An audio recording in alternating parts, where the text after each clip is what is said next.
반갑습니다. 송지준입니다. 오늘 저는 윤석열 검찰총장에 대한 이야기를 해보고자 합니다. 이미 영상을 보시는 대부분의 분들이 알고 계시는 것처럼 추 장관 아들의 휴가 복귀와 관련된 문제는 이미 기정사실이 되고 있습니다. 관련된 증언이 쏟아져 나오는 것뿐만 아니라 여지껏 숨어 있었던 정부 여당 내에서의 증언조차도 지금 나오고 있는 상황이죠. 시간이 흐르면 흐를수록 추 장관 쪽에는 불리하게 상황이 진행되고 있습니다. 근데 이렇게 상황이 불리하게 진행이 되는 것은 추 장관 개인의 문제만은 아닐 것입니다. 검찰 내부에서 추 장관을 비호해왔던 그 사람들 또한 마찬가지로 지금 난처한 지경에 빠지게 되었습니다. 사실 지금 추 장관 아들과 관련된 수사를 진행해 왔었던 서울 동부지검에 대한 논란은 계속해가지고 이어져 왔습니다. 수사를 시작한 지 몇 개월이 지났음에도 불구하고 아직까지도 기소 여부조차 제대로 지금 결정이 안 되어 있는 상태입니다. 어디 그뿐이었습니까? 가장 중요한 게 뭡니까? 추 장관의 아들을 불러가지고 조사를 해야 될 거 아니에요. 근데 추 장관의 아들을 아직까지도 부르지 않았습니다. 심지어 가장 최근에는 군부대 관련자들의 진술을 받았음에도 불구하고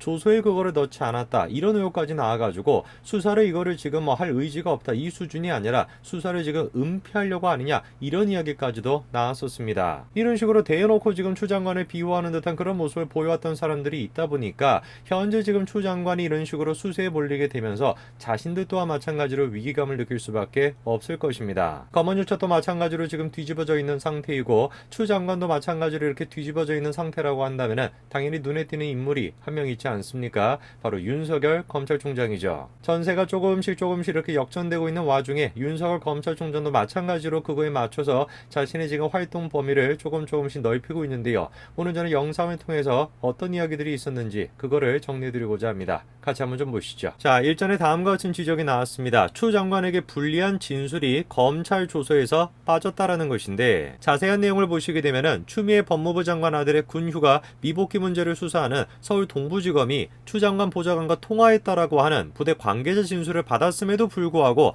참고인 조서에서 뺐다라고 하는 의혹이 제기가 됐습니다. 조사를 받으면서 뭐라고 진술했습니까? 2017년 6월 추 의원 보좌관이라는 사람으로부터 휴가 연장 문의 전화를 받았다라고 하는 취지로 진술을 했다라는 것이에요. 놀랍게도 근데 담당 수사관이 뭐라고 얘기를 했다라는 겁니까? 입증할 수 있냐? 확실하냐? 그런 식으로 묻더니만 애매하다면서 진술 조서에서 해당 내용을 넣지 않았다라는 것이에요. 영상을 보시는 분들 가운데 저런 식의 이제 조사를 받아본 경험이 있으신 분들은 대부분 없으실 테니까 저게 지금 얼마나 말이 안 되는 얘기인지 잘 공감이 안 되실 수도 있습니다. 근데 만약에 지금 저 보도의 내용이 사실이었다라고 한다면 글자 그대로 저거는 결코 있을 수 없는 일입니다. 수사관이 도대체 뭐길래 자기가 자의적으로 이 진술 내용이 애매하다, 그렇지 않다, 그거를 판단해가지고 조서에 넣을지 말지를 결정한다라는 겁니까? 말도 안 되는 일이고 결코 있을 수도 없는 일입니다. 그러다 보니까 어떤 지적이 나왔던 겁니까? 애매해서가 아니라 사실을 은폐하려고 일부러 뺀 것 아니냐, 그런 지적이 나왔던 것이죠. 뿐만 아니라 이처럼 중요한 문제를 수사관이나 검사가 결정했을 리가 없다, 누군가가 이 보고를 받고 덮으라고 지시했을 가능성이 높다, 이런 얘기가 나왔습니다. 아무래도 저런 식의 의심이 합리적인 거 아니겠습니까? 한 나라의 지금 법무부 장관과 관련된 문제입니다. 근데 그 문제와 관련돼 가지고 한 명의 수사관이, 한 명의 검찰이 독단적으로 판단해서 저런 식의 결정을 했다, 말이 안 된다라는 것입니다. 수사관이 됐건 검찰이 됐건 저런 식의 판단을 내렸다라고 한다면 그거는 어떤 한 명의 개인적인 판단이 아니라 그 윗선에 의한 지시였을 가능성이 크다라는 것이죠. 그럼 질문이 드는 게 그거죠. 그 윗선이 도대체 누구냐 이겁니다. 그 윗선으로 지금 지목되고 있는 사람이 누구냐? 다름 아닌 동부지검장입니다. 바로 김관정 동부지검장인데요. 김관정 지검장이 지금 주도하고 있는 추 장관 아들과 관련된 수사는 계속해가지고 의혹이 있었습니다. 고발이 이루어진 지 8개월이 지났음에도 불구하고 아직까지도 기소 여부조차도 정하지 못했고 의혹의 당사자인 서 씨조차 아직까지도 소환하지 않았다라는 것입니다. 추 장관의 보좌관에 전화를 걸었다, 그것도 마찬가지로 특혜가 되는 것이겠지만 그 관련된 내용에 대한 수사가 저렇게나 더디게 진행되는 거, 저것이야말로 특혜 아니겠습니까?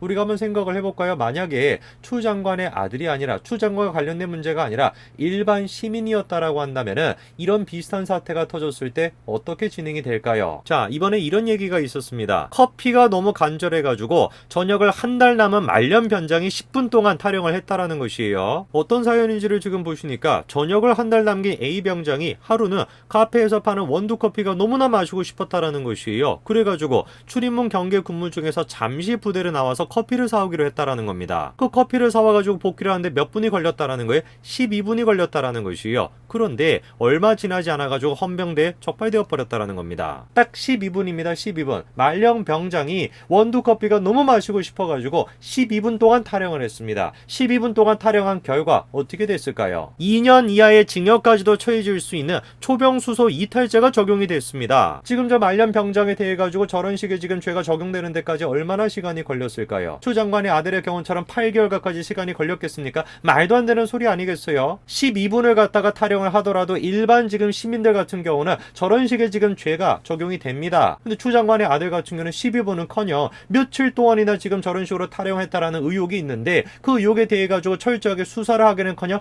8개월 동안 아무 진척이 없는 것이요. 이것이야말로 특혜가 아니면 뭐가 특혜겠습니까? 수사를 지금 축소하려고 한다 이런 의혹이 계속해가지고 제시가 되고 있는데 김관전 서울 동부지검장이 또 뭐를 하고 있습니까? 박석용 부부장 검사와 대검 소속 검찰 수사관의 파견을 요청했다라는 것이에요. 이 두 사람이 어떤 사람이냐? 지난달 인사 전까지 B 대위 조사 등 수사를 담당했던 사람들입니다. 겉으로 봤을 때 같은 경우는 정신 좀 차렸나 보다. 관련돼가지고 수사를 했던 사람들을 파견을 시켜가지고 조금 더 빠르게 속도 있게 그렇게 수사를 하려나 보다 이렇게 생각할 수도 있는데 웬걸 이 두 사람이 어떤 사람인지 아십니까? 놀랍게도 그 두 사람이 누구냐? 추 보좌관이 전화를 했다라고 하는 진술을 뺀 검사라는 것이에요. 저런 사람들을 갖다가 다시 수사팀에다가 합류시키겠다. 이게 지금 도대체 뭐를 의미하는 거겠습니까? 제대로 지금 사건을 처리하겠다라는 것이겠습니까? 누가 보든지 간에 이거는 사건을 은폐시키려고 한다, 축소하려고 한다 그렇게밖에 생각을 못하는 거죠. 근데 사실 이 사람들이 이런 식의 반응을 보이는 것이 그렇게 놀랍지는 않습니다. 그 자리까지 올라오는 데 있어가지고 수많은 지금 정치적인 어떤 판단을 통해가지고 정의의 편에 서 있는 것이 아니라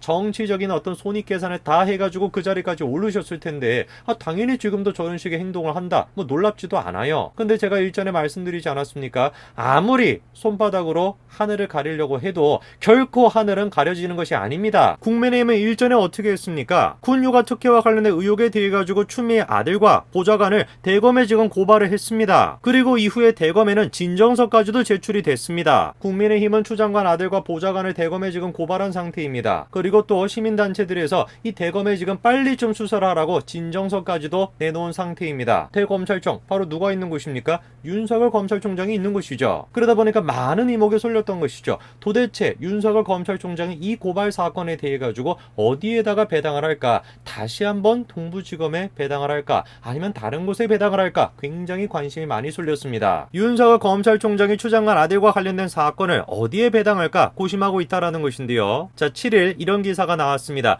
결국에 추 장관 아들과 관련된 의혹 어디에다가 배당을 한 겁니까? 동부지검에 다시 배당하기로 했대요. 동부지검이 계속해가지고 수사를 지금 축소하려고 한다. 그런 식 의혹이 지금 쏟아져 나오고 있는데 다시 한번 동부지검에다가 배당을 한다. 윤석열 검찰총장이 도대체 무슨 생각을 하고 있는 것일까요? 해당직을 배당을 놓고 검찰 내부에서는 이런 이야기가 나오고 있습니다. 진실은 드러날 수밖에 없다. 총장께서는 검사들을 믿고 계신다. 이런 이야기가 나오고 있습니다. 사실상 이 사안 자체를 가장 현실적으로 빨리 처리할 수 있는 것은 동부지검이 맞습니다. 지금까지 계속해가지고 수사를 진행해 왔으니까. 윤석열 검찰총장은 지금 저런 식으로 동부지검에 배당을 하면서 뭐라고 지금 내부에서 당부를 했다라는 거겠습니까? 검사들을 믿는다. 검사들이 해낼 수 있을 거라고 믿는다. 이거 아니겠습니까? 저는 그래서 윤석열 검찰총장이 이런 모습을 보면 어떤 생각이 좀 드냐면 윤석열 검찰총장이 검찰 내부에서 자신의 세를 다시 한번 응집시키고 세를 다시 한번 키우려고 한다. 저는 그런 생각이 듭니다. 이런 맥락에서 우리가 윤석열 검찰총장의 배당을 생각해 본다면은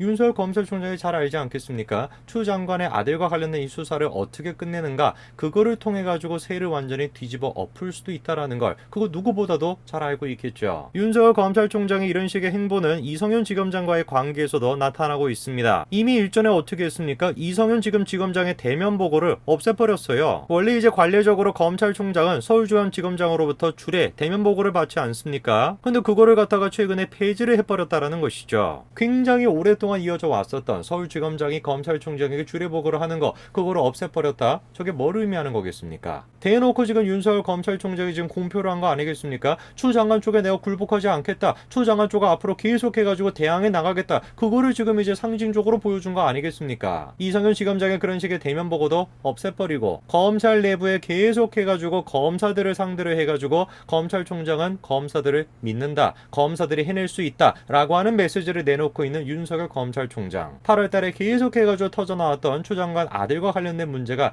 점점 심각하게 되면서 추 장관이 위세가 계속해가지고 줄어드니까 당연히 윤석열 검찰총장도 저런 식의 행보를 보이는 거겠죠. 참 우리의 인생이 새용지마라고 하더니 정말로 윤석열 검찰총장과 추 장관의 관계를 보고 있으면 그 말이 딱 떠오르는 것 같습니다. 추 장관이 이렇게까지 궁지에 몰릴 거라고 아무도 생각하지 못했는데 글쎄요, 결국에 진실이 거짓을 이기는 것 같습니다. 오늘까지 말씀드리겠습니다. 감사합니다.